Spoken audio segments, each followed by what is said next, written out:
Hello students, this is Komal, your SST educator. Welcome back to your favorite channel Magnet Brains.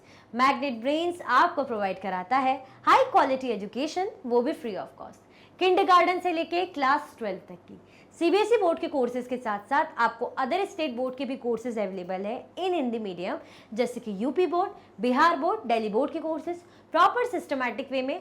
कोई दिक्कत आपको नहीं होगी। Daily practice sets के questions भी मिलेंगे, प्रैक्टिस भी करते जाइएगा। ई बुक्स और ई नोट्स की लिंक आपको डिस्क्रिप्शन बॉक्स में अवेलेबल है, तो भटकने की बात नहीं बनती है। आज हमारा टॉपिक रहने वाला है one of the oldest literary sources in the world. हमने चैप्टर स्टार्ट कर लिया है, चैप्टर 4। इंट्रोडक्शन जाना था किससे रिलेट करके भाई? मैरी कहाँ गई थी? मैरी गई थी लाइब्रेरी में। ठीक है, कौन ले गया था? उनके टीचर ले गए थे। मैरी ने देखा कि लाइब्रेरी कितनी बड़ी है, हमारे क्लासरूम से भी बड़ी है। ठीक है, बहुत सारी बुक्स रखी हैं। साइड में कबर्ड था, ओल्ड कबर्ड था, वहाँ पे ओल्ड बुक्स मतलब ओल्ड वॉल्यूम वहाँ रखी हुई थी। जब मैरी ने देखा, कोशिश करी, तो उनके सर ने बताया मैरी के कि भाई ये रिलीजियस डिफरेंट रिलीजियस बुक्स है। फिर उन्होंने बोला कि तुमने वेद के बारे में सुना है, क्या तुम्हें पता है वेद क्या है? तो मैरी एकदम से वंडर करने लग गई, सोचने लग गई कि ये वेद क्या होता है। अगर मानो सुना भी होगा उसने तो सोच रही होगी मतलब नहीं पता, या नहीं सुना होगा तो सोच रही होगी ये क्या है। तो ये क्या है, क्या बताते हैं, ये सब हम यहाँ जानने वाले हैं। One of the oldest literary sources in the world में इस टॉपिक में हम सब जानने वाले हैं। आपको क्या करना है? आपको एक काम करना है बस, बाकी सारा काम मेरा है। लाइक कर दीजिए फटाफट से, शेयर कर दीजिए अपने क्लासमेट में। छोटा सा काम आपको करना है, बाकी फिर मैं स्टार्ट करती हूँ। देखो, हमने तो ये देख लिया है कि मैरी ने क्या करा, क्या क्वेश्चन करा, क्या वो सोचने लग गई। हमें पढ़ना है कि भाई ये टॉपिक में जो ओल्डेस्ट लिटरेरी सोर्स है ये हमें क्या बताता है। You may have heard about the Vedas. आपने वेद के बारे में हो सकता है सुना हो। क्या आपने वेद जो वर्ड है कभी सुना है? कमेंट में मुझे फटाफट से बताइए, या जिसे थोड़ा बहुत भी पता है तो आप आंसर कर सकते हैं, नो इश्यूज। एक्स्ट्रा भी नॉलेज हो दे देना चाहिए, कोई दिक्कत नहीं है, एक्स्ट्रा नॉलेज भी होना चाहिए ना। तो क्या आपने वेद के बारे में सुना है? उनने सबसे पहले क्वेश्चन यही करा है, तो प्लीज आंसर पूछ रहे हैं आपसे। ठीक है, चलो, सुना है नहीं सुना है आगे देखते हैं। कितने वेद होते हैं? There are 4 of them. 4 Veda हमारे होते हैं। It's very important, it's very very important, हमें पता होना चाहिए कितने वेद होते हैं। हमारे 4 वेदास होते हैं। कितने वेदास होते हैं? हमारे 4 वेद होते हैं। कौन से 4 वेद हैं? हमारा एक है ऋग्वेद, दूसरा होता है सामवेद, तीसरा होता है यजुर्वेद, फोर्थ होता है अथर्ववेद। ये हमारे क्या है? ये हमारे 4 वेदास हैं। कौन से वेदा? फिर से बोल रही हूं, मेरे साथ अच्छे से आप क्या करिए, कमेंट में लिख सकते हैं, कहीं भी आपको माइंड में रिकॉल करना है वो भी कर सकते हैं। ऋग्वेद है, ठीक है, ऋग्वेद है, सामवेद है, यजुर्वेद है और अथर्ववेद है। हमारे जो हैं 4 वेद होते हैं। ओके, इनमें से जो सबसे पुराना है, जो ओल्डेस्ट है, वो कौन सा है? वो ऋग्वेद है। The oldest Veda is the Rigved, composed about 3500 years ago. सबसे oldest वेद कौन सा है हमारा? The oldest Veda is the Rigved, composed about 3500 years ago. ठीक है, सबसे oldest है हमारा ऋग्वेद, जो लगभग 3500 सालों पहले, 3500 ईयर पहले कंपोज हुआ था। The Rigved includes more than 1000 hymns called Sukta or well said. कितनी? ऋग्वेद क्या इंक्लूड करता है? ऋग्वेद इंक्लूड करता है more than 1000 hymns called Sukta और well said. ओके, मतलब ये जो टर्म आया है, कौन सा टर्म आया है यहाँ पे? ये जो हाइम्स टर्म आया है, और ये जो चीजें हैं, ये ऋग्वेद पे क्या क्या होता है वो बता रही। ठीक है, क्या बोल रहे हैं? 1000 मोर देन 1000 हाइम्स। हाइम्स का मतलब होता है भजन। क्या होता है इसका मतलब? होता है भाई भजन। पता होना चाहिए, पता चले आप बोलोगे ये क्या टर्म आया है। इसका मतलब भजन होता है, जिसको क्या बोलते हैं? सुक्ता और वेल सेड। क्या बोलते हैं इसको? इसको बोलते हैं हम सुक्ता, कॉल्ड सुक्ता और वेल सेड। इसी को हम सुक्ता और वेल सेड बोलते हैं। ठीक है, These hymns are in praise of various gods and goddesses. अच्छा, आप भजन सुनते होंगे, ज़्यादातर आपने सुना होगा, मंदिर वगैरह में भजन जो है होते रहते हैं, घरों में करवा देते हैं भजन, है ना। कई फंक्शन में किसी उससे पहले भजन हो रहे होते हैं, उसमें क्या रहता है? भजन किसके रहते हैं? ऐसे कुछ भी तो रहते नहीं कि कुछ भी जो है मतलब ऐसे सॉन्ग्स गा दिए मूवी के, उसमें क्या गॉड के बारे में, चाहे वो कोई भी गॉड के बारे में हो, उनसे रिलेटेड भजन बना देते। कुछ भी इंसिडेंट है उनका, कुछ करा, मटकियाँ फोड़ी तो उससे रिलेटेड बना दिया है ना, किसी को मारा तो उससे रिलेटेड भजन बना दिया, कुछ शादी हो रही किसी गॉड की, भगवान की, तो उससे रिलेटेड बना दिया, उनके जन्म से रिलेटेड बना दिया। तो भजन जो बनते थे बेसिकली गॉड और गॉडेसेस, मतलब जो भगवान है, देवता और देवी जी के लिए बना देते थे। देखो वेदा किसका है भाई, हिंदुइज्म का है, हिंदू का टर्म है, तो हम क्या बोल रहे हैं, हम जैसे देवी देवताओं की बात करें तो जिन जो है उनको पता होगा भजन होते हैं, तो भजन कैसे होते हैं, भगवानों से रिलेटेड ही होते हैं, भगवानों के लिए होते हैं, तो उनकी प्रेजिंग में, उनके लिए कुछ अच्छा कहते हैं, उनके बारे में गाते हैं, तो ये सब रहता है। किस में रहता है, ये हाइम्स में, हमारे भजन में। ठीक है, ये तो एक्सप्लेन करने की जरूरत नहीं है, आपने भजन सुने ही होंगे। क्या करते हैं वो, प्रेज करते हैं बहुत सारे गॉड्स और गॉडेसेस को। अच्छा, हम ये तो बोलेंगे नहीं कि सिर्फ एक ही गॉड को करते हैं, हमारे हिंदुइज्म में बहुत सारे गॉड्स होते हैं। चलो शंकर भगवान के लिए कोई गाना गा दिया या विष्णु भगवान के लिए गाना गा दिया, इस टाइप से अलग अलग गॉड और गॉडेसेस के लिए, दुर्गा जी, काली जी, है ना, या लक्ष्मी माता जी, किसी के लिए भी ऐसे सॉन्ग गा दिया, भजन गा दिया। तो क्या है, ऋग्वेद इंक्लूड करता है, जो सबसे ओल्डेस्ट वेद है, इट्स वेरी इंपॉर्टेंट, ध्यान रखना। उसमें लगभग 1000 क्या है, उसमें लगभग हाइम्स है। कितने, 1000 हाइम्स हैं, जिन्हें सुक्ता और वेल सेड कहा जाता है। ये क्यों गाए जाते थे, क्यों इनको मतलब करा जाता था, ये इसलिए थे कि गॉड और गॉडेसेस को प्रेज करने के लिए, ठीक है, उनके प्रेजिंग के लिए ये गाए जाते थे। आगे बढ़े, आया समझ में। हम पढ़ रहे हैं इस टॉपिक में, किस बारे में पढ़ रहे हैं, हम इस टॉपिक में पढ़ रहे हैं कि भाई क्या नया, वो जो ओल्डेस्ट लिटरेरी सोर्सेज है, तो वो ओल्ड लिटरेरी सोर्स कौन सा है, हम ऋग्वेद की बात कर रहे हैं। हमारे 4 वेद हैं, 4 वेद में सबसे ओल्डेस्ट है ऋग्वेद, तो ऋग्वेद के ही बारे में हम जान रहे हैं कि इसमें भजन है, और भजन किसके लिए, हाइम्स किसके लिए, गॉड एंड गॉडेसेस को प्रेज करने के लिए। आगे बढ़ते हैं। 3 gods are specially important, 3 god बहुत ज्यादा इंपॉर्टेंट माने जाते थे। ये सब इंपॉर्टेंट है, ऐसा मत सोचिए इसमें से सबसे रिलेटेड क्वेश्चन आ सकते हैं, चैप्टर है भाई, आपका चैप्टर है, चैप्टर में अगर कोई पॉइंट है दैट मीन्स इंपॉर्टेंट है। ये मत सोचिए कि ये तो हमें पता है, अरे कौन से गॉड है, ये देखिए चैप्टर के अकॉर्डिंग चलना है हमें। हमारे कौन से मेन गॉड माने जाते थे, मेन जो गॉड है, इसमें लिख देती हूँ अलग से ऐसे, तो समझ में आ जाएगा। चलो पहले रीड करते हैं। अग्नि, जिन्हें गॉड ऑफ फायर, अग्नि आग मतलब फायर, ये तो समझते हैं। देन इंद्र, इंद्र को क्या माना जाता है, इंद्र है, और एक है warrior God and Soma, a plant from which a special drink was prepared. 3 God को इंपॉर्टेंस दी है, एक है अग्नि जो फायर के गॉड है, एक है इंद्र जो वॉरियर गॉड है, वॉरियर जो वार वगैरह करते, युद्ध, जो योद्धा टाइप के, वो वाले गॉड है। देन सोम एक प्लांट है जिससे स्पेशल ड्रिंक बनाई जाती है, एक तरीके का प्लांट है। तो हम बोल रहे हैं इंपॉर्टेंट हमारे क्या है, इंपॉर्टेंट गॉड। ऐसा मत सोचना मैं बोल रही हूँ इंपॉर्टेंट, ये आपके चैप्टर के अकॉर्डिंग है ना, आप बोलो कि नहीं हम तो ये अग्नि, ये इंद्र देवता, ये सोम, ये तो हमने सुना ही नहीं, हम तो विष्णु भगवान या शंकर भगवान इनके बारे में सुनते हैं, बट चैप्टर के अकॉर्डिंग चलना है, जो वेद उस टाइम पे जो था। ठीक है, तो कौन से इंपॉर्टेंट गॉड्स थे, 3 इंपॉर्टेंट गॉड्स थे, यहां लिख रही हूं ताकि ऐसे दिख जाए। 3 इंपॉर्टेंट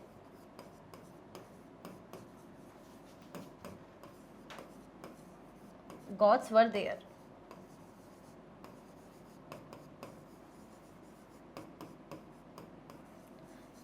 ठीक है, जो 3 इंपॉर्टेंट गॉड थे वो इनको उस टाइम पे एट द टाइम माना जाता था। जस्ट आपके उसके लिए रेफरेंस के लिए, जैसे पहले हम कह रहे हैं, पहले जो हमारे गॉड हैं अग्नि,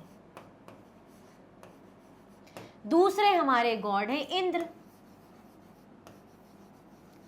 तीसरे हमारे गॉड है सोमा। अब इनका क्या खास बात है, इनके बारे में लिख लेते हैं। अग्नि गॉड ऑफ फायर, क्या माना जाता है, गॉड ऑफ फायर। इंद्र को क्या माना जाता है, वॉरियर गॉड, लिखा है ना यहाँ पे वॉरियर गॉड। अब हमारे जो सोमा है स्पेशल टाइप की ड्रिंक है, ये क्या है, एक प्लांट है जिससे स्पेशल ड्रिंक बनाई जाती है।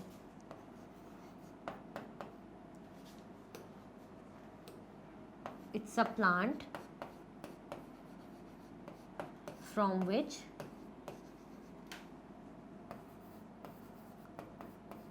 special drink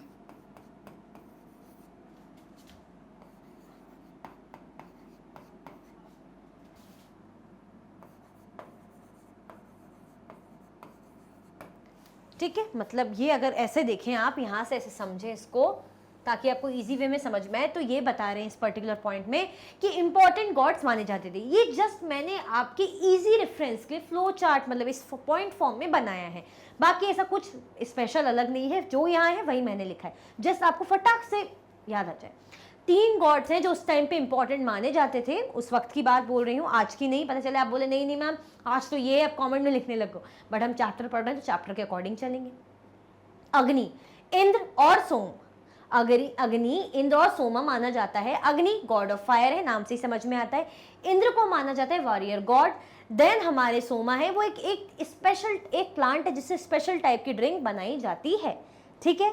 ऐसे तो इनको हम क्या मानते थे, हमारे जो उस टाइम के गॉड स्पेशल माने जाते थे।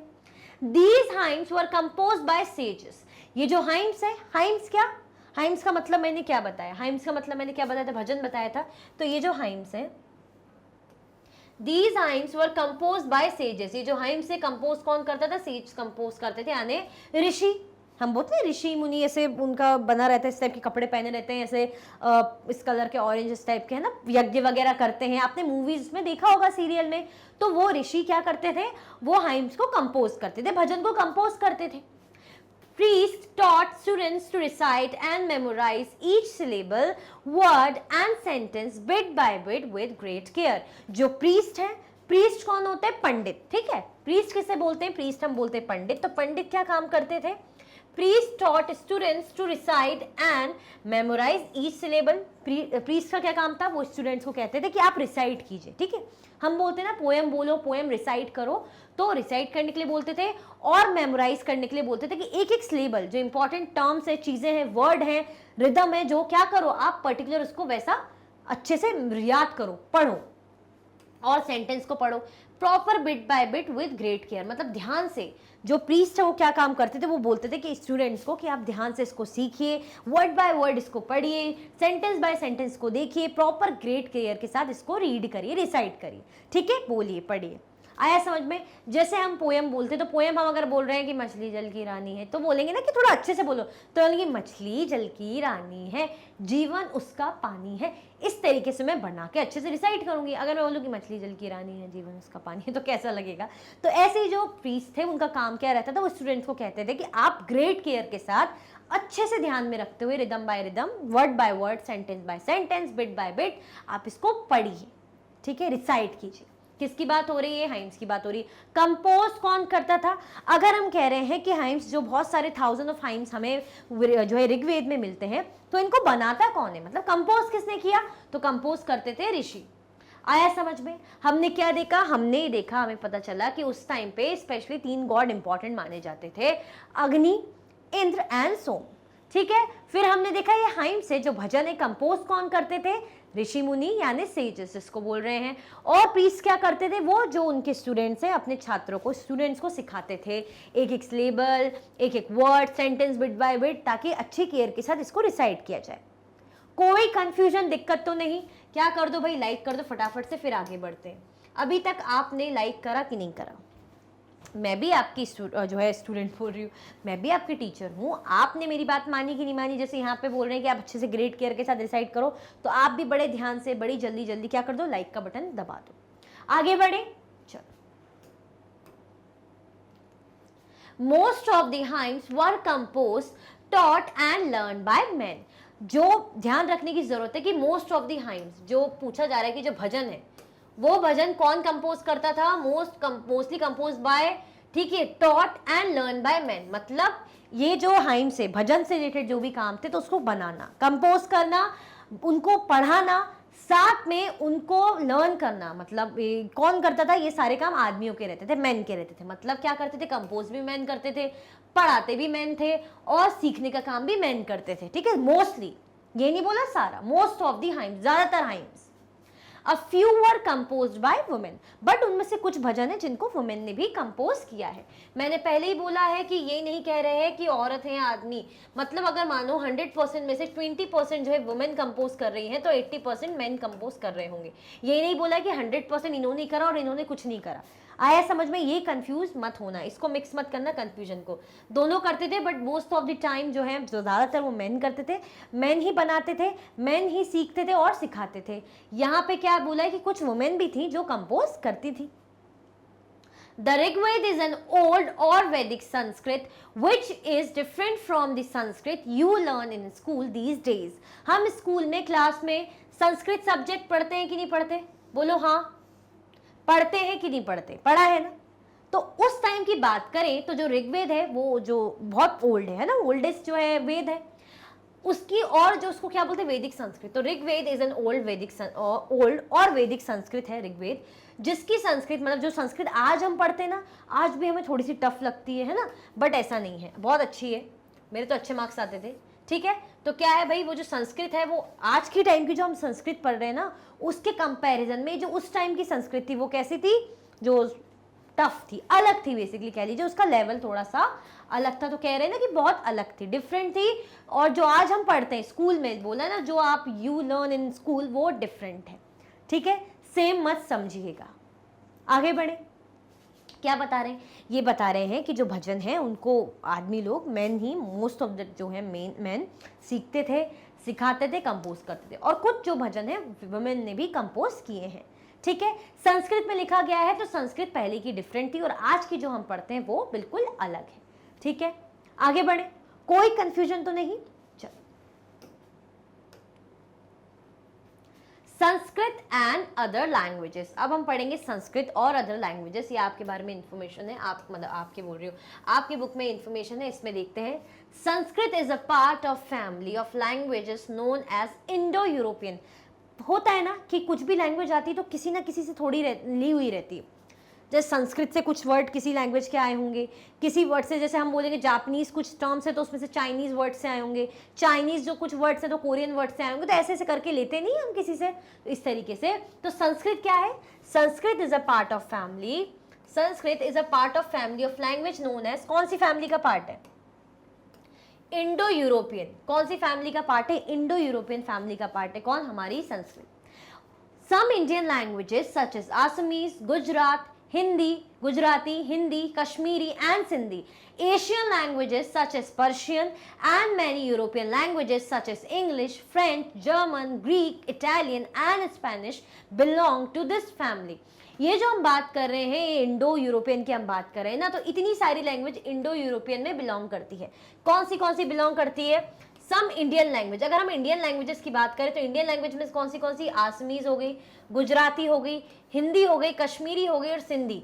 अगर हम बात करें एशियन लैंग्वेज की तो वो कौन सी? जैसे such as Persian, many European languages, Persian हो गई, और यूरोपियन लैंग्वेजेस की बात करें तो such as English, French, German, Greek, Italian and Spanish belong to this family. Indo European जो हम कह रहे हैं तो उसमें इंडो है ना और यूरोपियन लैंग्वेजेस मिक्स्ड है, तो ये इस फैमिली से बिलोंग करते हैं, जिसमें कुछ इंडियन भी है, कुछ एशियन भी है, कुछ हम कह रहे हैं यूरोपियन भी है। आया समझ में? They are called a family because they originally had words in common. इन्हें फैमिली क्यों बोलते हैं? हम अपने मम्मी पापा को फैमिली क्यों बोलते हैं? क्योंकि भाई उन्होंने हमें जन्म दिया है, हमारे मम्मी पापा हैं, हम उनके जैसे, हम उनका पार्ट है, हिस्सा है। तो ऐसे ही जब इनमें कुछ एक जैसा होगा, कुछ तो कॉमन होगा, तो जब हम बोलते हैं ना कि अरे तुम में मुझ में कॉमन है, यानी हम एक टीम में रहेंगे, एक दोस्त बन के रहेंगे, है ना, तुम भी हमारी तरह खेलते हो या तुम भी हमारी तरह बात करते हो, तो आ जाओ टीम बनाते। तो इसी तरीके से ये क्यों है फैमिली? क्योंकि इनमें जो वर्ड्स हैं, जो भी शब्द यूज करे जाते हैं ना, हर एक लैंग्वेज के अपने टर्म्स होंगे, बोलने का तरीका होगा, वर्ड्स होंगे, तो वो कॉमन है। क्या है? They are called family. ये फैमिली क्यों कहलाते हैं? क्योंकि they originally had words in common. जो उनके ओरिजिनली जो वर्ड्स हैं वो कैसे कॉमन है, इसीलिए फैमिली है। नहीं होते तो फैमिली क्यों होता? अब इसमें और भी तो आ सकती थी, चाइनीज, जापानीज वगैरह भी हम डाल दें, और भी कोई लैंग्वेज डाल दें, बहुत सारी लैंग्वेज है, क्यों नहीं डाली? क्योंकि वो फैमिली नहीं है। ये इनमें जो वर्ड्स कॉमन रहते होंगे तो ये क्या है? ये फैमिली है। टेक द वर्ड्स मात्र संस्कृत, माँ हिंदी एंड मदर इंग्लिश। अगर हम वर्ड देखें, जैसे मात्र हो गया उसको संस्कृत में बोलते हैं, माँ हो गया उसको हिंदी में बोलते हैं, और मदर जिसको हम इंग्लिश में बोलते हैं। आया समझ में? एग्जाम्पल के तौर पे आपको बताया गया है। आगे बढ़े, चल। Do you notice any similarities? क्या आपने कोई सिमिलैरिटीज नोटिस करी? किसमें किसकी बात हो रही? Other languages use in the subcontinent belong to different families. जो लैंग्वेजेस अदर यूज हो रही हैं सब कॉन्टिनेंट में, उस एरिया में, सब कॉन्टिनेंट हमारे कॉन्टिनेंट में, ठीक है, पूरे जो कॉन्टिनेंट को पूरा लेके चल रहे हैं ना, अभी तब तो ऐसा कुछ था नहीं, इंडिया पाकिस्तान बांग्लादेश श्रीलंका ऐसा कुछ भी नहीं था, एक पूरा सब कॉन्टिनेंट ऐसे लेके चला जाता था। तो आपने देखा होगा कि अलग अलग फैमिलीज, मतलब सबकी लैंग्वेज की अलग अलग फैमिलीज है। For instance those use in the north east belong to Tibeto Burman family. Tamil, Telugu, Kannada and Malayalam belong to the Dravidian family, and the languages spoken in Jharkhand and parts of central India belong to the Austro-Asiatic family. अब हम ये कह रहे हैं कि सारी जो Indian languages है, हमने कुछ कुछ देखे गुजराती, असमीज वगैरह, तो ये हमने वहां देखी इंडो यूरोपियन में। तो क्या सारी थी उसमें? सारी थी। जैसे यहाँ पे बता रहे तमिल तेलुगु बता रहे हैं, तो तमिल तेलुगु नहीं थी ना, दैट मीन्स वो अलग फैमिली से बिलोंग करती है। मतलब सब कॉन्टिनेंट में, भले हमारे इंडिया में ये सब है, ये तमिल तेलुगु, चाहे बंगाली हो, बिहारी हो, गुजराती हो, असमीज हो, ये सब क्या बोल रहे हैं, असमीज वगैरह, हम ये कह रहे हैं कि सब एक है, मतलब हमारी कंट्री तो एक है, इंडिया में यानी एक है, बट अलग अलग फैमिली से आई है। क्यों? क्योंकि कॉमन वर्ड्स थे। अभी जो तमिल तेलुगु इनके कॉमन वर्ड इंडो यूरोपियन से नहीं होंगे ना, ठीक है। तो अब क्या बोल रहे हैं, जैसे कॉन्टिनेंट वही है, सब कॉन्टिनेंट में, कंट्री में सारी चीज़ें वही है, जैसे केरला, तमिलनाडु वगैरह है ना, आसाम हो गया, सब साथ में अपनी इंडिया के अंडर है, बट ये आए अलग अलग फैमिली से। इनकी जो लैंग्वेजेस है ये अलग अलग फैमिली के हैं। क्यों? क्योंकि इनके कॉमन वर्ड किसी और से मैच होते हैं ना, देखे ना हमने, जैसे इंडो यूरोपियन फैमिली।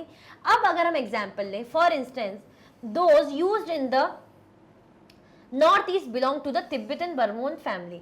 अब जो लैंग्वेज नॉर्थ ईस्ट साइड में यूज होती है, नॉर्थ ईस्ट अगर हम बात करें, ये जैसे हमारा नॉर्थ है, ये ईस्ट का एरिया है, तो इस साइड के एरिया में जो भी लैंग्वेज यूज हो रही है, कहाँ से बिलोंग कर रही है, तिब्बतो बर्मन फैमिली से यूज हो रही है, ठीक है, वहां से मैच करती है। क्योंकि इस साइड हमें क्या मिलता है, हमारे अगर इंडिया को देखें, ये मैं इंडिया बना दूं,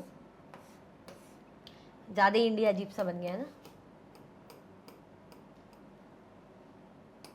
अगर मैं इंडिया बना दूं ऐसे करके,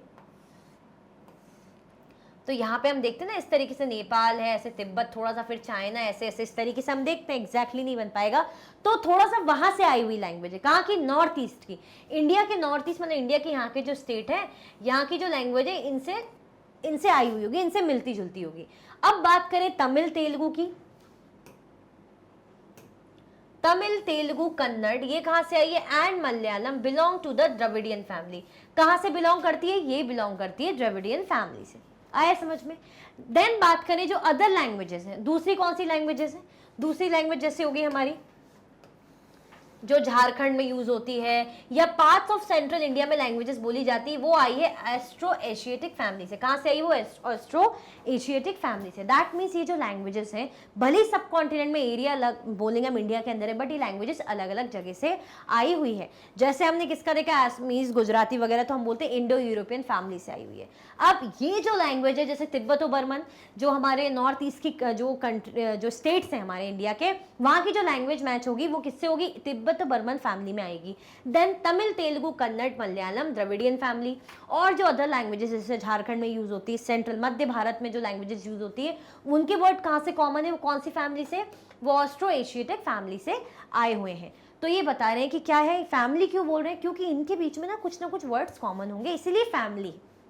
जैसे हम बोलते ना, अरे तुम्हारा कोई फ्रेंड है, बिल्कुल अच्छे से बात कर रहा है, हमारी तरह बिहेव कर रहा है, तो हम बोलेंगे अरे तू तो बिल्कुल मेरी फैमिली जैसा है, तू तो मेरी जैसा है। तो ऐसे ही ये जैसे कॉमन है तो फैमिली है। आया समझ में? कोई कंफ्यूजन, दिक्कत, परेशानी तो नहीं? चल, the books we use are written and printed. जो बुक्स हम यूज करते हैं वो कैसी होती है, हम जो आज के टाइम में जो बुक्स यूज करते हैं, क्या गलत बोल रहे हैं, वो कैसी होती है, लिखी हुई होती है या प्रिंटेड रहती है? कैसी रहती है? लिखी हुई होती है और प्रिंटेड रहती है। प्रिंट फॉर्म में मिलती है ना, हमें मिलती है कि नहीं मिलती? Written and printed. The Rigveda was recited and heard rather than read. अगर ऋग्वेद की बात करें तो ऐसे रीड नहीं होता कि हाँ तिब्बतो बर्मन फैमिली है, ऐसा रहता है, ऐसे रीड नहीं कर रहा है। जैसे मैं रीड कर लूँ कि it was written down several centuries after it was first compose, ऐसे नहीं, ऐसे कुछ उसमें रीडिंग नहीं होती। उसमें क्या होता है, उसको सुना जाता है या तो उसको रिसाइट किया जाता है। जैसे हम बोलते हैं पोएम को रिसाइट करो, पोएम को रिसाइट करना कि मछली जल की रानी है, जीवन उसका पानी है, हाथ लगाओ तो क्या हो जाएगा मुझे नहीं पता, आप बताइएगा, ठीक है। तो Rigveda was recited and heard rather than read. ये ध्यान रखना कि ऋग्वेद को रिसाइट किया जाता है, ऋग्वेद को सुना जाता है, ऐसे रीड करने के लिए नहीं है कि जैसे मछली जल की रानी है, जीवन उसका पानी है, बस रीड कर ली। It was written down several centuries after it was first composed and printed less than 200 years ago. ये क्या था भाई, बहुत पहले। It was written down. It was written down several centuries after it was first composed. मतलब ये क्या था कि कंपोज कब हुई थी, बट इसको लिखा कब गया था, बहुत टाइम बाद। कंपोज हो गई होगी बट इसको लिखा नहीं गया था, लिखा बहुत बाद में गया। और फिर इसको प्रिंट कब करा गया, लगभग लेस देन 200 ईयर्स अगो। मतलब जो टाइम चल रहा है अभी का हम कहेंगे तो उससे लगभग 200 सालों पहले, सिर्फ 200 सालों पहले उसके आसपास क्या था, ये प्रिंट की गई थी। जो हमारे वेद है ऋग्वेद, उसको प्रिंट किया गया था, ठीक है। उससे पहले क्या था, सिर्फ कंपोज थी। कंपोज होने के बाद काफी टाइम पहले तो उसको फिर लिखा गया, ठीक है, समझ में आया।